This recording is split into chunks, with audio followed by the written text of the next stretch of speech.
Sebelumnya,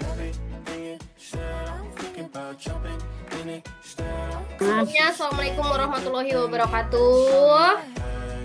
Selamat siang, terutama diucapkan buat Ibu Novita Wahyuni, guru penggerak angkatan ke-7 SD Negeri 007 Sangatta Utara. Selamat siang, Ibu.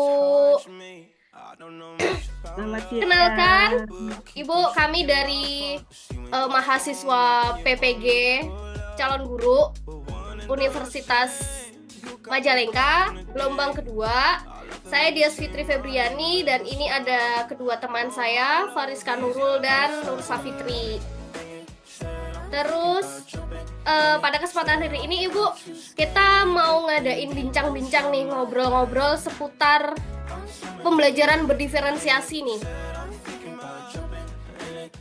Mungkin nanti dari teman-teman ada yang mau nambahin, atau dari Ibu nih, gimana sih, Bu, sebenarnya pembelajaran berdiferensiasi yang sudah diaplikasikan di SD 007 Sangatta Utara nih gimana nih? Boleh sedikit diceritain nggak, Bu? Boleh. Oke. Baik, Assalamualaikum warahmatullahi wabarakatuh. Waalaikumsalam warahmatullahi Selamat wabarakatuh. Siang.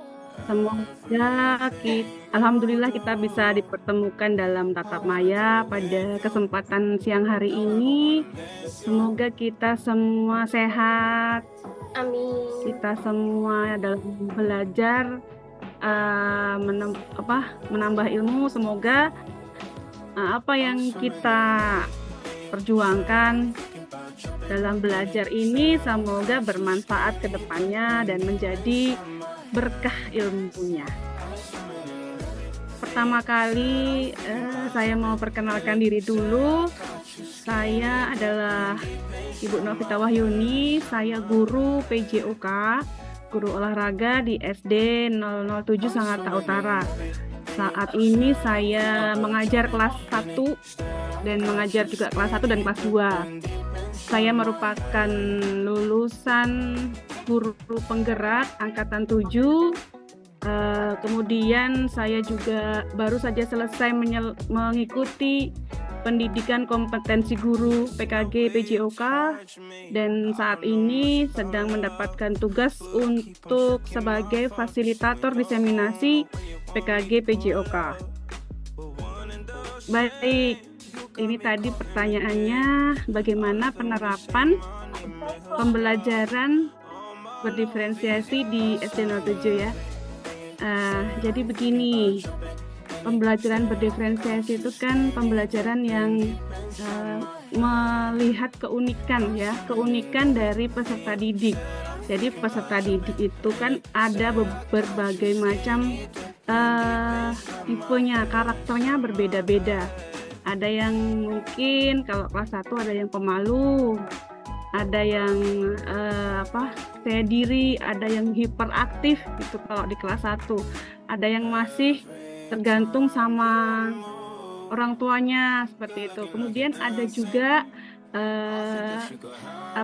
kalau dari segi PJOK yang perbedaan atau diferensiasi itu lebih terlihat pada kemampuan fisik. Jadi kalau di PJOK itu lebih ke kemampuan fisik yang dilihat, kemampuan fisik dalam hal olahraga gitu ya. Ada yang mungkin anak ini hebat di lari, atau anak ini hebat di bermain bulu tangkis. Nah, itu perbedaan dari kemampuan fisik. Kalau anak-anak ada yang kuat larinya, atau anak ini lebih kuat, lebih bagus di dalam senam lantai dan sebagainya.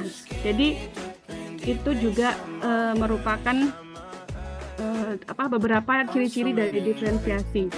Nah, sebagai guru ya, terutama saya pribadi sebagai guru PJOK ini melihat hal tersebut, dan bahkan pada saat ini ya sedang gencar-gencarnya juga dari pemerintah untuk berdiferensiasi dengan peserta didik yang inklusi.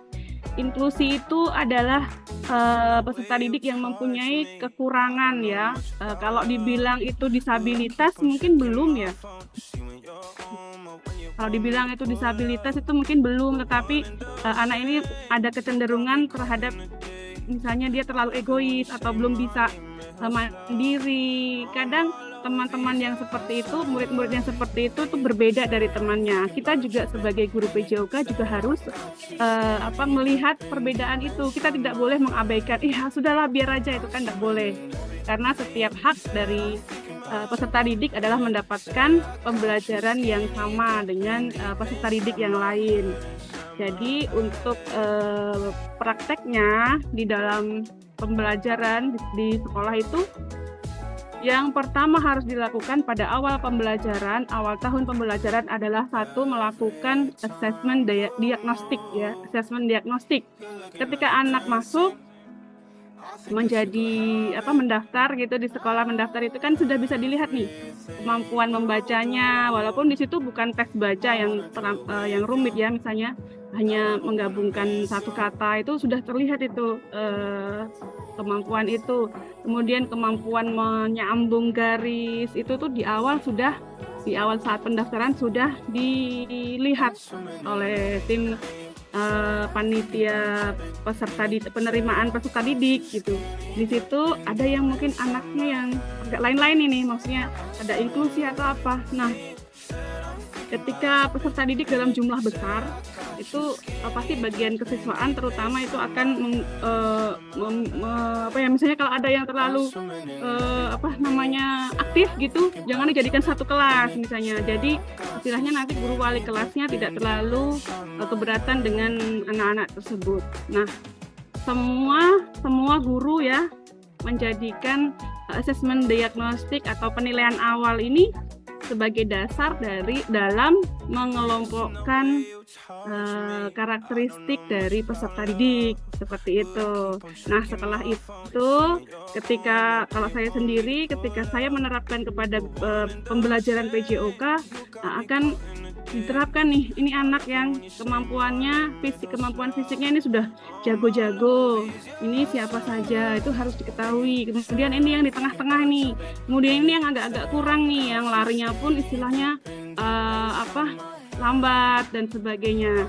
Nah, kalau di wali kelas berbeda lagi ya. Di wali kelas itu mungkin untuk SD mungkin mereka lebih ke cara belajar, gaya belajar kayak gitu. Ada sendiri memang. Kalau kali ini kan saya sendiri kan di PJOK ya, jadi penerapannya di PJOK. Nah, setelah diketahui nih karakteristik peserta didiknya ini di apa gitu, dikembalikan lagi kepada guru PJOK-nya masing-masing. Ya, misalnya pembelajaran ini untuk permainan yang perlombaan misalnya, ada kan kadang game-game gitu kan.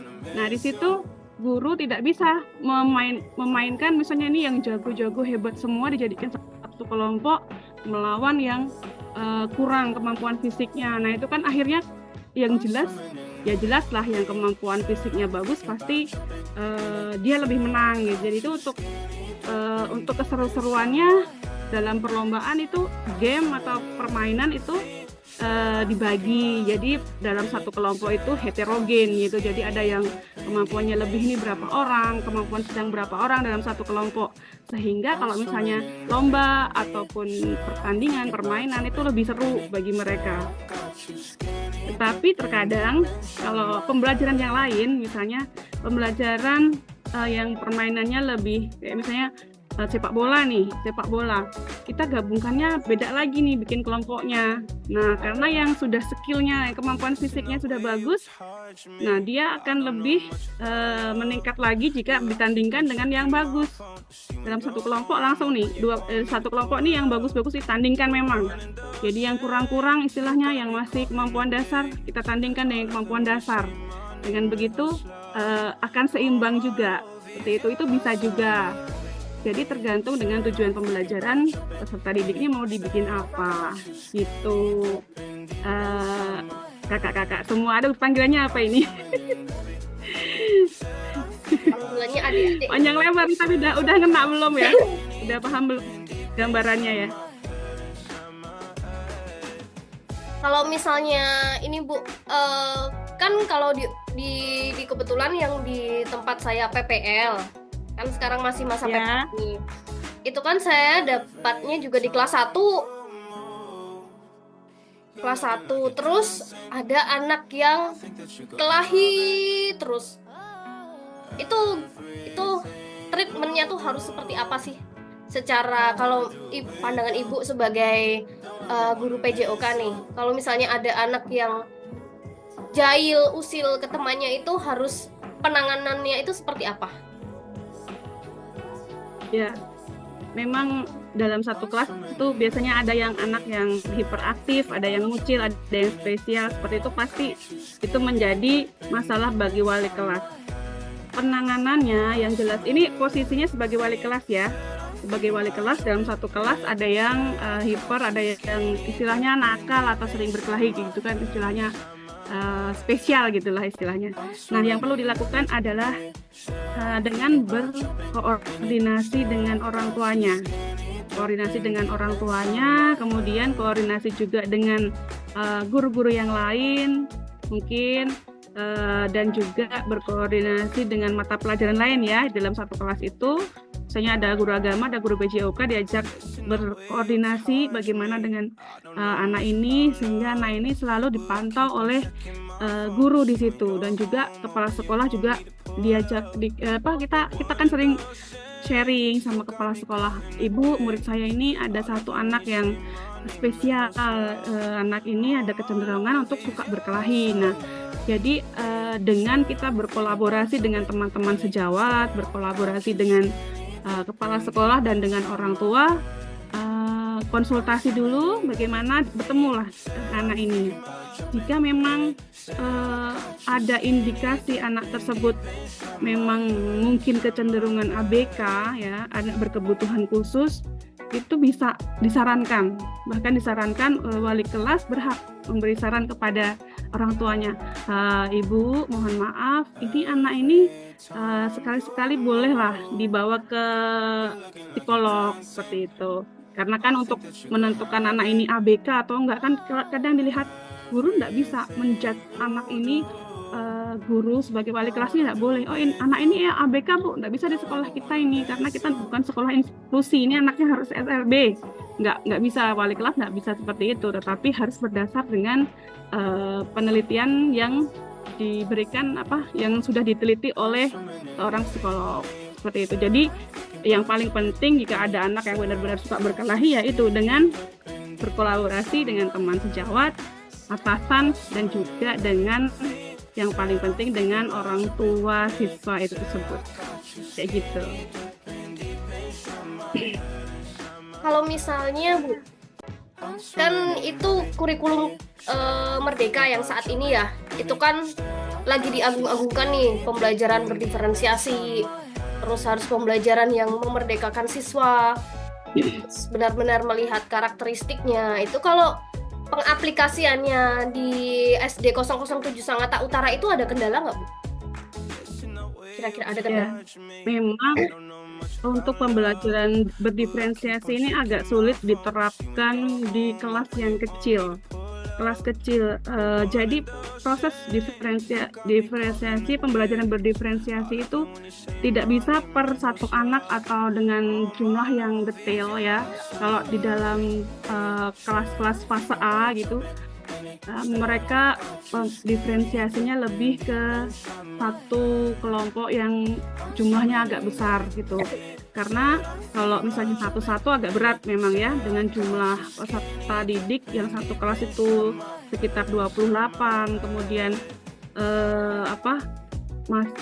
masing-masing mempunyai karakteristik yang memang unik-unik, itu digolongkannya tidak udah satu-satu, misalnya ini kelompoknya ini pendiam lah atau apa gitu.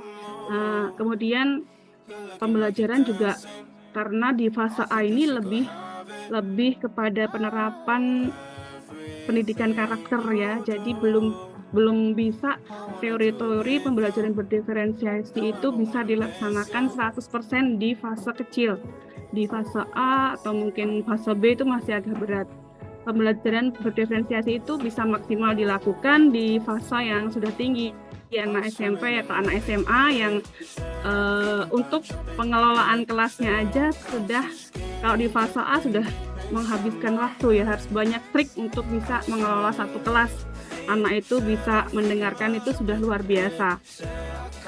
Sementara kalau misalnya anak itu sudah di SMP atau SMA, itu mereka kan istilahnya sudah paham nih, guru di depan itu ya dengarkan, gitu tuh sudah paham gitu.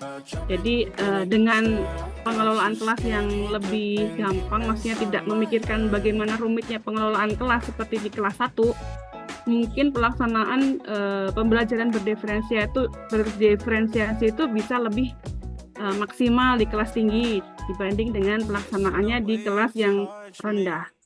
Cuman bukan berarti tidak mungkin dilaksanakan di kelas rendah ya. Bisa saja dilaksanakan di kelas rendah. Misalkan pelaksanaannya itu dengan berdasar asesmen di awal tadi, penilaian di awal itu, dan pelaksanaannya itu lebih dalam kelompok yang agak besar, bukan untuk satu-satu gitu. Seperti itu, ibu-ibu. Oke, mungkin dari ada yang belum paham ya. Ada yang mau ditanyain, boleh sharing pengalamannya, silahkan. Fariska mungkin mau tanya, atau Nur. Kan kadang kalau di kuliah kan masih teori. Nah, kita lihat teori itu bagaimana pembuktiannya di lapangan. Silahkan kalau ada yang mau tanya-tanya.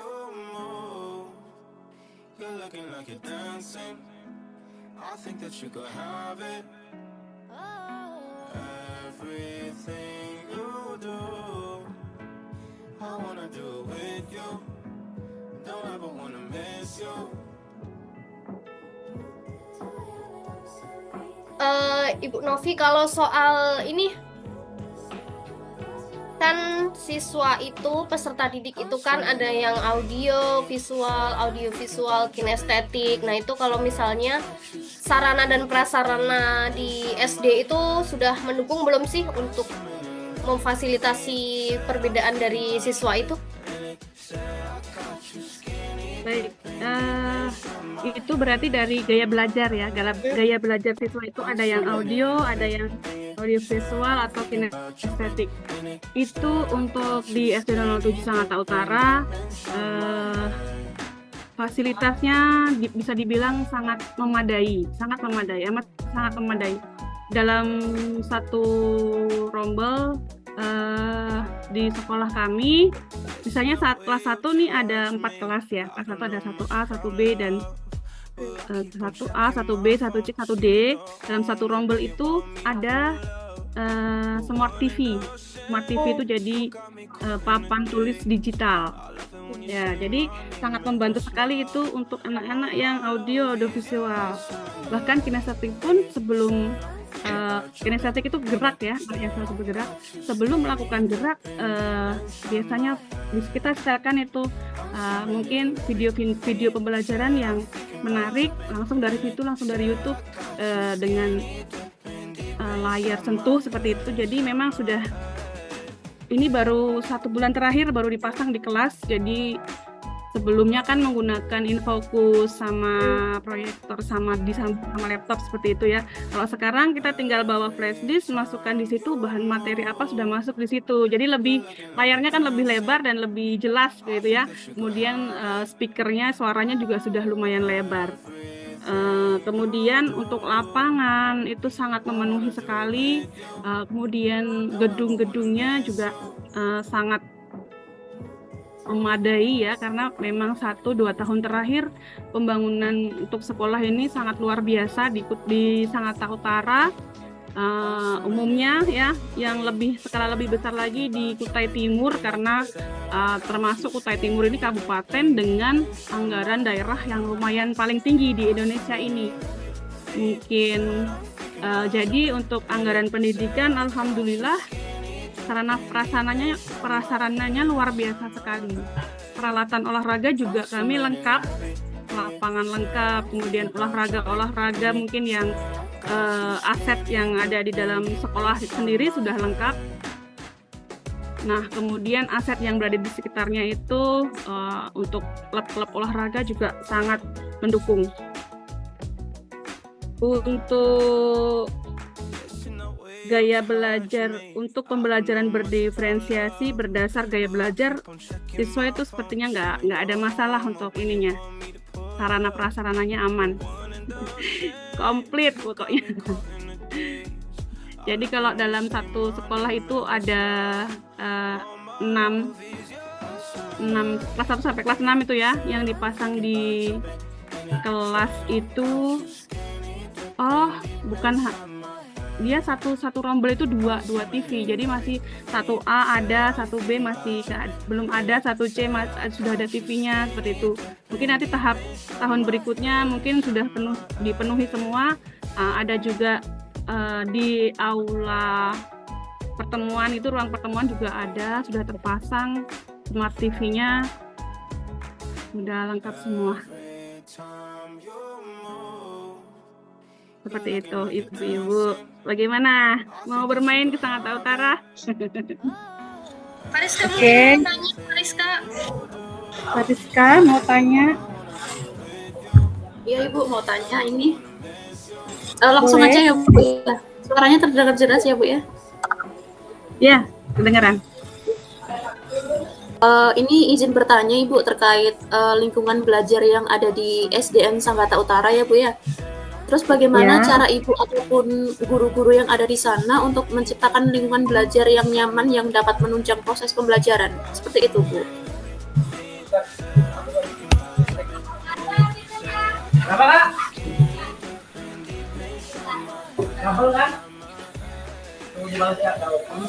Baik, terima kasih Ibu Mariska. Pertanyaannya luar biasa sekali. Bagaimana mewujudkan, nggak apa-apa Dek, silahkan boleh. Lewat aja. Bagaimana untuk membentuk lingkungan belajar yang nyaman, ya, lingkungan belajar yang nyaman.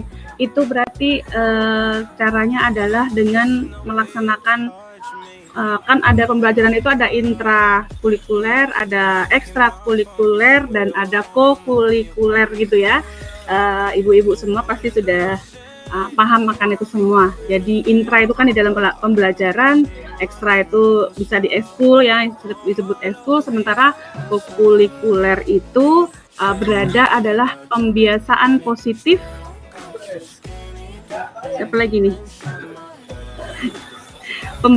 Pembiasaan positif dalam sebuah pembelajaran di sekolah itu. Pembiasaan positifnya apa? Itu biasanya menciptakan lingkungan belajar yang nyaman itu dari situ.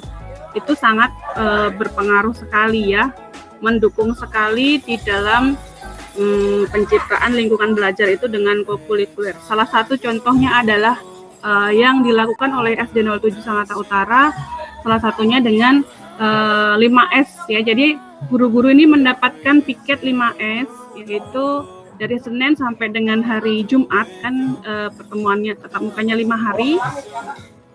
Itu setiap pagi sebelum anak-anak datang itu guru-guru sudah berbaris menyambut peserta didik yang datang itu dengan salam dan juga dengan senyuman, agar ketika masuk itu mereka langsung senang gitu ya, dengan 5S senyum, salam, sapa. Nah, pembiasaan pertama. Setelah itu begitu masuk bel berbunyi 15 menit sebelum pembelajaran dimulai, itu dilakukan dengan doa bersama atau apel pagi ya istilahnya. Jadi seluruh peserta didik dibariskan di dalam di lapangan, kemudian dilaksanakan doa bersama di lapangan. Dipimpin oleh salah satu peserta didik ya yang memimpin doa itu. Kemudian dilanjutkan dengan pembacaan apa yang disebut dengan janji siswa. Jadi di situ karakter-karakter mulai ditanamkan di situ. Janji siswanya seperti itu adalah merupakan kesepakatan antara peserta didik itu untuk melaksanakan apa yang ada, nilai-nilai yang ada di dalam janji siswa itu jadi selalu diingat. Nah, berdoa bersama itu juga dilaksanakan sesuai dengan agama masing-masing. Karena mayoritas agama Islam yang di lapangan itu adalah agama Islam, sementara untuk peserta didik yang beragama Kristen atau beragama Katolik itu di ruang yang berbeda, mereka berdoa dengan keyakinannya masing-masing. Jadi kami tidak memaksa untuk menyatukan, ini disatukan aja doanya bareng, tidak.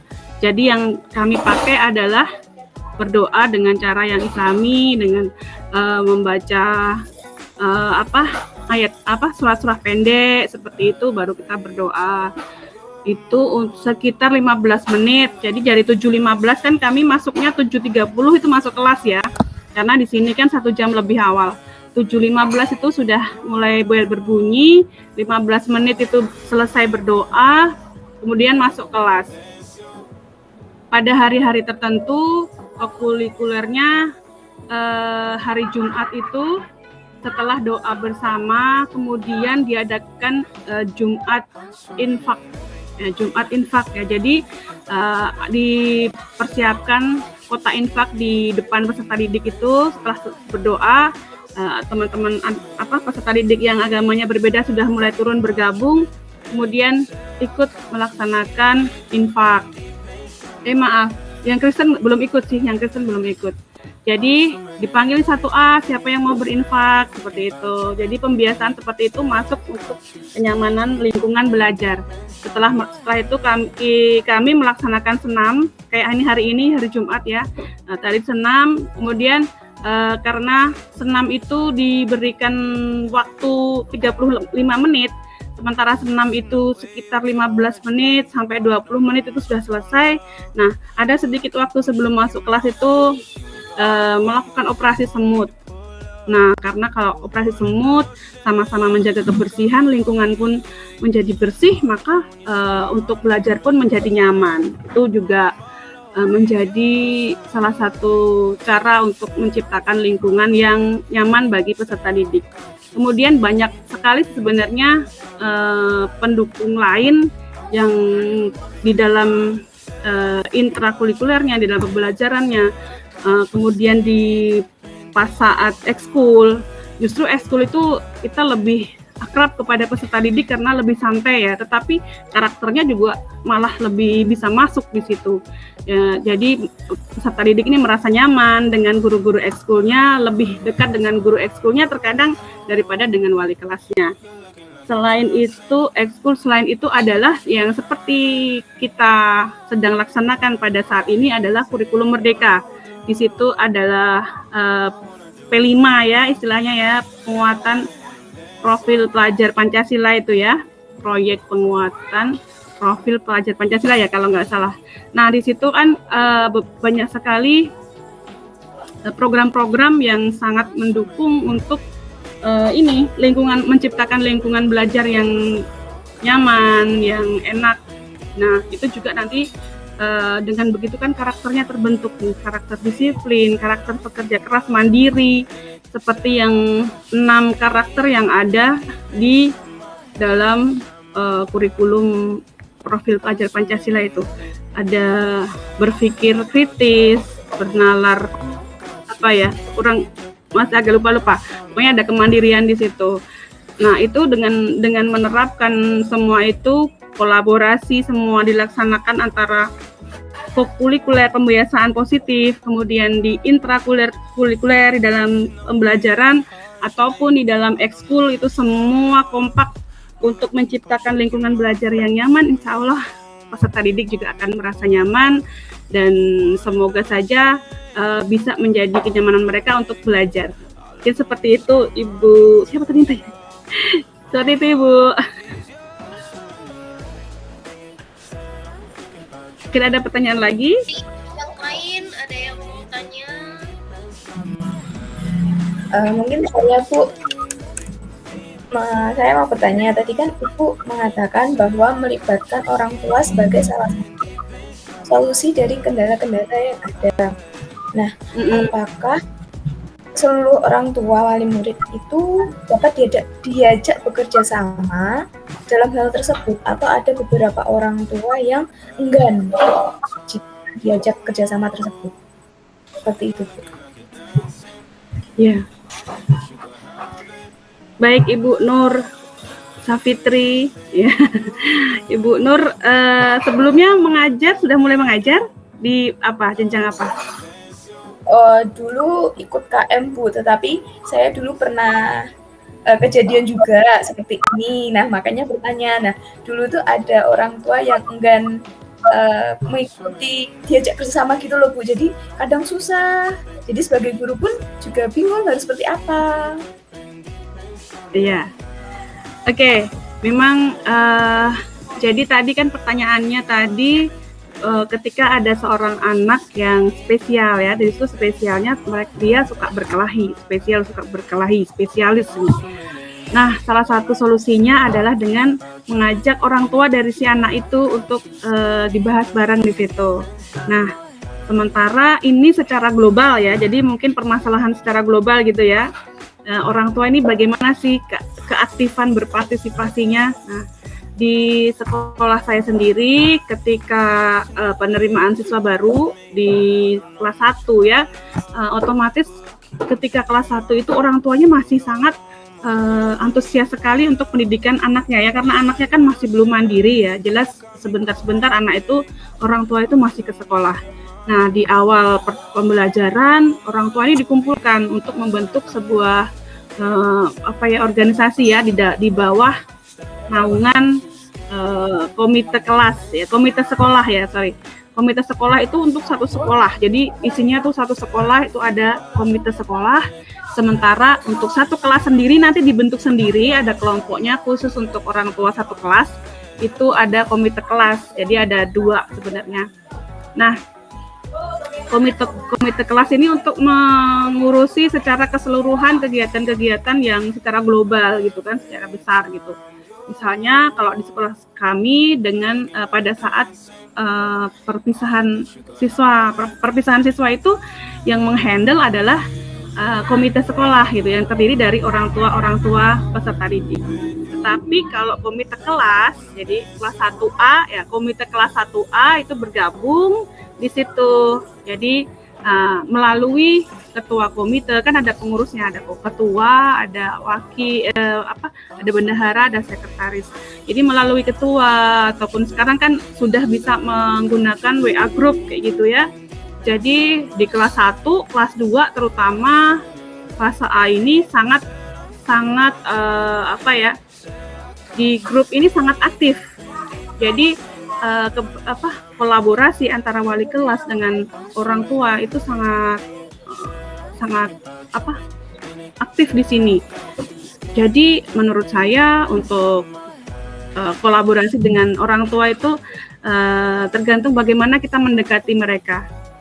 Itu untuk yang di kelas awal. Nah, kalau di kelas-kelas akhir nih, anak ini sudah besar nih, di kelas 6 nih, biasanya orang tua murid ini sudah jarang ke sekolah gitu. Nah, kadang kan ada beberapa hal yang misalnya ada rapat, kita mau ada kegiatan nih, rapat wali murid gitu. Itu sudah menjadi kesepakatan dari awal bahwa yang tidak hadir itu harus menyepakati hasil rapat. Ya, jadi enak kalau misalnya hadir itu kan enak semua nih, pendapatnya bagaimana, ada begini gitu. Misalnya mau ngadain pameran gitu, bagaimana itu kolaborasi dengan orang tua siswa itu sangat dibutuhkan ya, bukan hanya dari gurunya saja seperti itu. Jadi bagaimana kita berkomunikasi aktif dengan mereka itu akan menciptakan sebuah hasil yang bagus juga. Nah, itu secara umum. Jadi kalau secara umum itu ya, yang penting kesepakatannya itu kalau misalnya nggak datang rapat ya nggak boleh protes dengan hasil keputusan gitu. Tapi kalau misalnya mau mengikuti ya silahkan datang. Jadi pendapat-pendapatnya itu didengar. Kenapa sih kok nggak setuju? Misalnya kita mau ngadain piknik nih ke suatu daerah misalnya. Biayanya 100.000 gitu. Nah, itu pasti kan ada rapat komite beserta dengan guru, beserta dengan kepala sekolah. Nah, keputusan itu kalau misalnya si orang tua murid nggak datang, ya nggak boleh protes, maksudnya harus mengikuti gitu. Kalau misalnya dia tidak mau ikut itu pas saat rapat kok tiba-tiba protes, nah seperti itu kan kayak kurang bagus ya, kurang maksimal. Nah, kecuali kalau dalam rapat itu misalnya bagi yang mampu silahkan ikut, misalnya tidak mampu tidak diwajibkan. Nah, itu kan yang penting kita bisa berkomunikasi bagaimana itu sebaiknya dilakukan. Jadi orang tua juga tidak merasa terbebani. Jadi kalau misalnya disarankan kepada orang tuanya itu kalau misalnya ada rapat agar dihadiri gitu. Jadi kendala-kendala dari keluarganya misalnya pas nggak ada uang atau apa segala macam itu kan pihak sekolah, pihak yang lain itu bisa mencari solusi bersama kayak gitu. Jadi bagaimana cara kita berkomunikasi untuk memaksimalkan kegiatan-kegiatan sekolah demi pendidikan dari anak-anaknya sendiri. Seperti itu ya, Ibu siapa tadi? Ibu Nur. Mungkin ada yang masih belum paham ya. Ya, ada pertanyaan lagi mungkin? Ada yang mau tanya lagi mungkin, silahkan. Soal apa tadi? Pembelajaran berdiferensiasi. Mungkin ada kendala dari teman-teman yang saat ini juga masih PPL, kendalanya apa? Bisa di-sharing, diceritain boleh. Sob, siapa yang mau bertanya lagi? Silakan. Jadi kalau secara teori pembelajaran diferensiasi itu ada 3 ya. Jadi diferensiasi konten, diferensiasi proses, dan diferensiasi produk ya. Ini masih ingat ya materinya ya. Jadi di dalam satu pembelajaran itu, pembelajaran berdiferensiasi itu bisa memaksimalkan diferensiasi proses, konten, dan produk. Tapi bisa juga hanya prosesnya yang dibedakan, atau hanya kontennya saja yang dibedakan, atau produknya yang dibedakan. Nah, prosesnya itu ketika pembelajaran ada yang diperlakukan berbeda dalam satu kelas. Misalnya untuk yang level-level mahir nih, jumlahan 2+2 itu tidak usah dikasihkan ke dia. Nah, kemudian di level-level yang sedang, nah mungkin masih nih 4+5 atau seperti apa. Kemudian yang level biasa, yang level rendah mungkin bisa diberi soal yang lebih sesuai, misalnya level 2+2, 1+1 seperti itu diproses, dan produknya juga seperti itu. Hasilnya itu juga kita tidak bisa menyamakan mereka yang kemampuannya lebih itu. Misalnya ada nih di situ inklusi nih, murid saya inklusi nih, dia ada disabilitas misalnya, disabilitas kakinya yang mungkin mohon maaf dia duduk aja di kursi roda, belajar masuk dengan memakai kursi roda. Pada saat pembelajaran PJOK, saya tidak mungkin memaksa untuk penilaian lompat tinggi misalnya. Itu produknya itu jelas sudah berbeda. Kita tidak bisa menyamakan dengan teman-teman yang lainnya. Sementara kontennya juga begitu. Konten itu juga bisa berbeda juga. Misalnya itu sering sih oleh wali kelas biasanya dipakai konten itu bagaimana memberitahukan kepada sebuah pembelajaran kepada peserta didik itu dengan gaya belajar. Kalau misalnya yang audio, mungkin dia di kelompok audio nih, kan sudah kelompokan si murid audio, dia suka mendengar, itu dipersiapkan untuk speaker atau sound systemnya yang hanya mendengar saja. Nah, sementara di audio visual itu dengan melihat tampilan video pembelajaran yang dari Smart TV atau seperti apa, dan misalnya kinestetik. Saya kinestetik itu dengan lebih langsung menerapkan gerak. Nah, itu juga biasanya di kontennya. Jadi itu memang kalau kita menerapkan semua dari proses, konten, dan produk itu agak berat ya kita terapkan di kelas rendah, karena kelas rendah ini untuk kita powernya butuh ekstra power untuk melaksanakan pengelolaan kelas ya. Pengelolaan kelas itu seperti melaksanakan dia bisa duduk, diam dulu, mendengarkan materi masuk. Nah, mungkin baru diproses seperti itu untuk memaksimalkan proses pembelajaran berdiferensiasi ya, mungkin hanya 1 atau 1 poin saja yang bisa dilaksanakan seperti itu. Jadi kita juga, ini kan namanya teori dari ahli gitu. Sementara penerapannya ya tetap kita sebagai guru ini mempunyai hak penuh. Apakah teori-teori itu akan kita terapkan di dalam kelas kita. dengan kondisi kelas kita yang siswanya kan kita sendiri yang tahu ya gitu kan.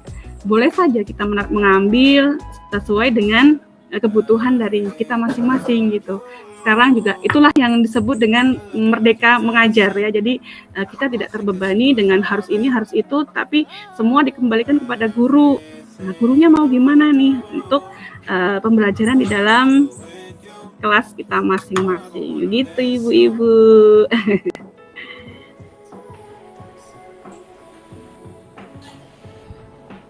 Masih ada lagi?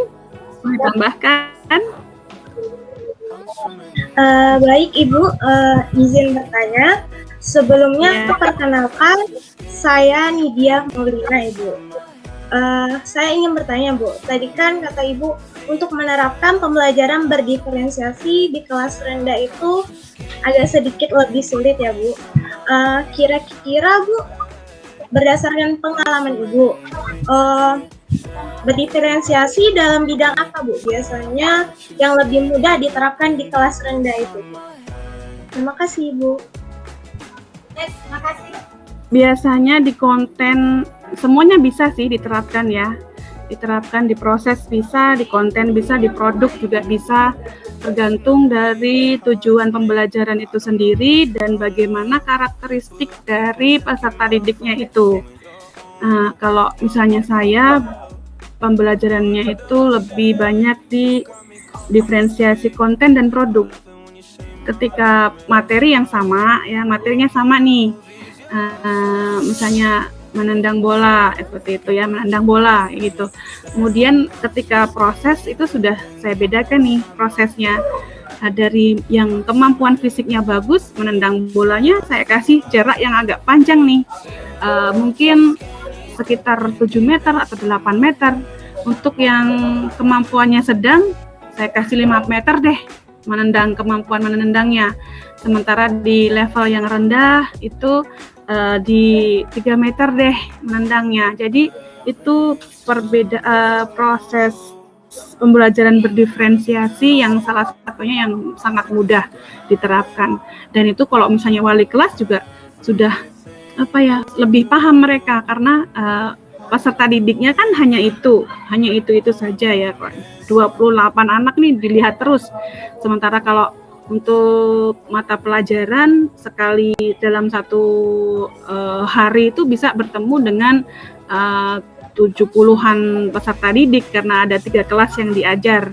Nah, seperti itu juga agak berat bagi guru mata pelajaran untuk penerapan pembelajaran berdiferensiasi karena mengenal mereka pun satu-satu dengan satu nama itu mungkin juga untuk kelas 1 agak berat ya. Nah, kecuali kalau misalnya nanti sudah di kelas 2 ini sudah hafal ini anak-anak ini. Tapi kalau di kelas 1 dengan bentuk muka yang hampir sama mengajar 4 kelas 1 itu agak berat juga. Cuman ya itu tadi solusinya adalah dengan mengelompokkan mereka dalam satu kelas ini. Misalnya ada yang mahir, ini pasti sudah ditahu lah 1, 2, 3 itu pasti ini anak-anak ini sedang kemampuannya ini untuk guru PJOK walaupun mungkin nama per anaknya itu belum dihafal tapi itu sudah biasanya ini nih harusnya dia di sini nih, berarti saya kasih materinya nih mereka di sebelah sini gitu, seperti itu. Memang harus bagaimana kreativitas ini gurunya ini nanti ibu-ibu semua ini untuk terjun ke lapangan. Tapi kalau misalnya kita, salah satu yang sekarang sedang digalakkan oleh program pemerintahan itu adalah melakukan refleksi. Jadi kita melakukan refleksi atau mungkin kalau zaman dulu itu merupakan jurnal. Dalam satu hari pembelajaran itu ada masalah apa sih dalam pembelajaran ini? Kenapa ini anak kok ini sudah kasih materi seperti ini mereka kayak nggak mau mendengarkan atau nggak tertarik seperti itu. Itu dicatat sebagai refleksi kita dalam satu hari.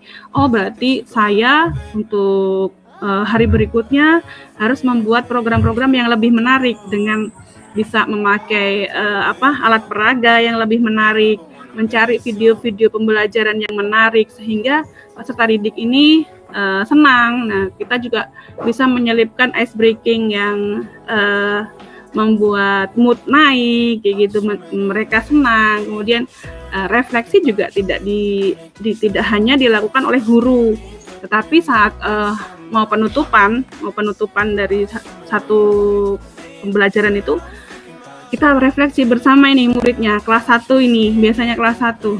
Gimana anak-anak pembelajaran bersama Ibu tadi, permainannya, apakah kalian senang hari ini gitu. Iya, saya senang Bu. Masih sedih nggak? Misalnya ada kan yang permainan terus kalah, kelompoknya ini kalah, ada yang sedih. Nah, mereka angkat tangan. Sedih kenapa? Kayak gitu. Kalah Bu. Nah, refleksi itu juga bisa dilakukan untuk melaksanakan proses pembelajaran berdiferensiasi tadi, agar kedepannya kita sebagai guru bisa terus-menerus memperbaiki cara mengajar kita. Ya, seperti itu Ibu Lydia.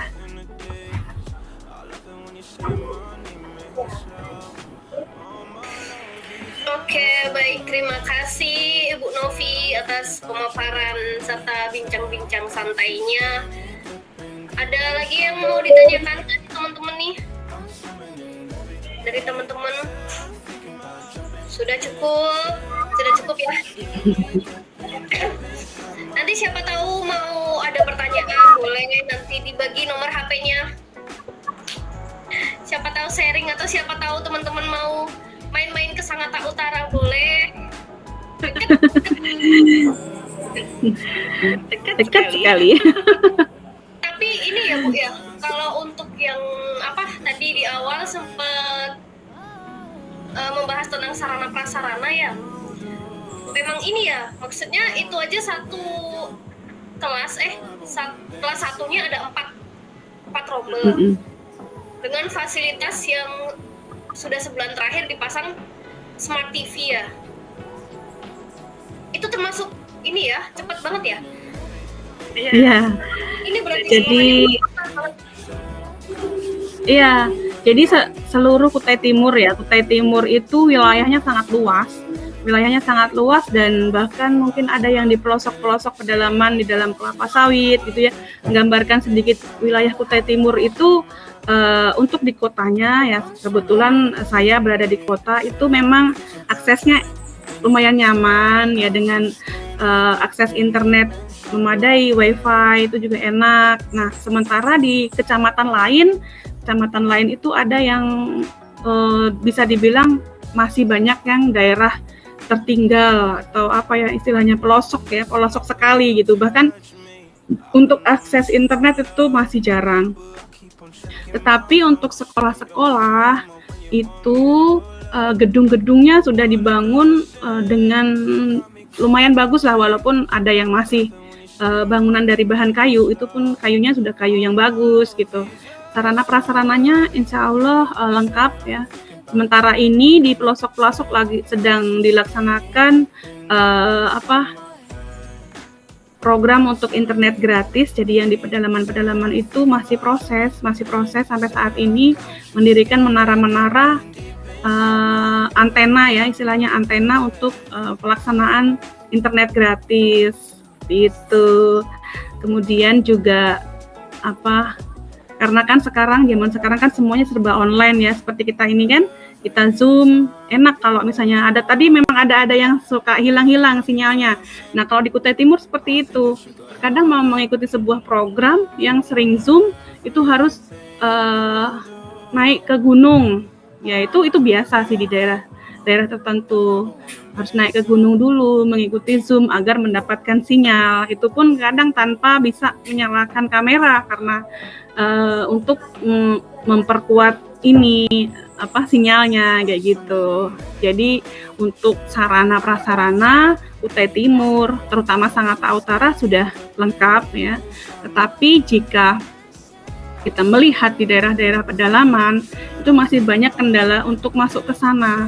Sarana transportasinya, jalannya masih lumpur, kemudian internetnya susah, seperti itu. Tapi pemerintah di kabupaten ini tetap untuk sekolahnya tetap bagus. Gedung-gedungnya itu masih kita prioritas untuk pendidikan. Kemudian juga masih diusahakan bisa internetan kayak gitu. Kalau smart TV semua sudah rata, untuk semua sudah hampir semua lah ya dikasih itu smart TV. Smart TV kan lumayan harganya. Tergantung dari mereknya ya. Waktu itu ketika saya pertama kali mendapat smart TV itu malah di atas namakan guru. Karena apa? Saya di situ adalah guru penggerak pertama kali ya. Jadi ketika sudah lulus guru penggerak itu tiba-tiba datang, ada yang mencari, oh, Ibu Novi gimana? Saya atas nama Ibu Novi, ada apa? Ini ada TV datang. Hah? TV datang. Ini apakah diberikan kepada guru penggeraknya? Ternyata enggak. Jadi karena sekolah itu ada guru penggeraknya, akhirnya diprioritaskan untuk mendapatkan smart TV terlebih dahulu. Dan saya search di internet, di Shopee itu dengan space yang sama itu 90-an juta gitu. Jadi memang lumayan sih harganya. Tapi untuk yang saat ini ada yang nggak layar sentuh, ada yang smart TV biasa seperti itu. Tapi ada juga yang dengan spek yang seperti di awal. Seperti itu. Biar orang-orang sekolah-sekolah yang di Jawa ini ngiri nih. Iya, soalnya kalau di Majalengka itu ada beberapa sekolah yang sudah pakai smart TV. Tapi lebih banyaknya yang belum ada smart TV-nya itu. Tapi kalau misalnya pakai smart TV itu nambah beban guru nggak sih, Bu? Kan pasti harus menyiapkan yang benar-benar yang interaktif ke siswa nih. Pembelajarannya harus yang benar-benar maksudnya dengan ada smart TV itu kan otomatis lebih mendukung nih pembelajaran yang interaktif. Bu, nambah beban nggak sih? Kan kadang harus bikin ini nih, harus bikin ini, belum lagi nanti kalau guru kan ada tambahan tugas lagi di luar jam gitu. Ya, semuanya sekarang dikembalikan kepada gurunya masing-masing sebenarnya. Ada yang kelas yang sudah dipasangin smart TV tetapi nggak pernah itu dinyalakan. Karena kan seperti tadi ada beban ini untuk mempersiapkannya. Bahkan materi apa yang harus disetel gitu. Tetapi kembali lagi kepada gurunya. Ada guru yang merasa terbantu. Nah, enak kok saya ada smart TV gitu. Misalnya PJOK nih, ada gerakan-gerakan ice breaking yang banyak kan. Kalau untuk anak-anak itu senam-senam yang lucu-lucu seperti itu kan kita tinggal nyetel itu dengan speaker. Daripada sebelumnya saat itu saya membawa ini speaker sendiri ya, speaker kecil sendiri, membawa laptop setenteng-tenteng gitu. Nah sekarang saya merasa dimudahkan dalam pembelajaran, tinggal langsung kita buka YouTube dengan video yang kita sudah tahu kan linknya yang ini ya gitu, langsung di-setel dan mereka akan langsung mengikuti gerakannya ya gitu dengan musiknya. Jadi mereka lebih senang dengan pembelajaran yang seperti itu ya. Tapi ya itu kalau gurunya memang malas-malas mau mempersiapkan ya, apalagi mau dayanya seperti itu, kemampuannya seperti itu. Karena tidak semua guru yang mau untuk mengikuti perkembangan zaman ya. Ada guru-guru yang berada di zona nyaman, malas seperti itu, sudah kita tidak bisa apa-apa. Nah kita yang bisa kita lakukan adalah menginspirasi rekan sejawat nih, ayo kita gunakan nih maksimal. Ini sudah ada fasilitas yang memadai, ayo kita pakai sehingga lebih maksimal pembelajarannya seperti itu. Nah saat ini juga diundang baru juga diundang ini untuk BIMTEK penggunaan istilahnya itu mungkin kayak teknologi itu. Jadi bagaimana menggunakan smart TV ini untuk memaksimalkan fasilitasnya, karena di situ kan bisa ada yang langsung menulis nih, misalnya mau tambah-tambahan kayak gitu kan bisa langsung ditulis di TV-nya itu, di papan tulis digital itu bagaimana. Kemudian misalnya mau membuat matematika seperti ini, langsung membuat lingkaran, kemudian menggambarkan tata ruang bangun dan sebagainya. Itu dengan smart TV sangat membantu sekali. Kalau saya sebagai guru PJOK terbatas ya, mungkin saya memanfaatkannya untuk contoh-contoh pemanasan atau contoh-contoh gerakan. Tapi pembelajaran PJOK kan harusnya banyak di luar, di lapangan. Jadi walaupun seperti itu sangat membantu sekali. Nah, yang bisa memaksimalkan adalah guru wali kelas sebenarnya, karena berada di kelas sudah ada alatnya, harusnya lebih maksimal menggunakannya. Nah, ini ada BIMTEK ke depannya di minggu depan ini, guru-guru yang ada di sekolah dasar dipanggil untuk mempelajari itu. Semoga saja setelah BIMTEK ada yang sudah paham menyebarkan kepada teman-temannya. Ini loh menggunakannya seperti ini, ternyata ini menggunakan seperti ini. Biasanya kan seperti itu. Setelah BIMTEK diberi tugas diseminasi untuk menyebarkan ilmu pengetahuan baru itu ke teman-teman. Jadi dengan teknologi ya kita sebagai guru mau tidak mau, suka ataupun tidak suka kayak gitu, kita harus selalu mau untuk upgrade apa istilahnya, selalu belajar dengan teknologi, belajar menggunakan laptop, handphone, media sosial, dan juga rajin-rajin mengikuti BIMTEK ataupun pelatihan-pelatihan yang ada di PMM ataupun yang diadakan oleh komunitas belajar yang lain. Sekarang juga masih lagi gencar-gencarnya pembentukan komunitas belajar ya di situ ya. Banyak untuk belajar lah, kita dituntut untuk belajar seperti itu. Seperti itu Ibu Dias. Iya, terima kasih. Tidak ada tambahan lagi dari teman-teman? Atau sudah cukup? Baik Ibu, terima kasih banyak atas pemaparannya. Saya mewakili dari teman-teman.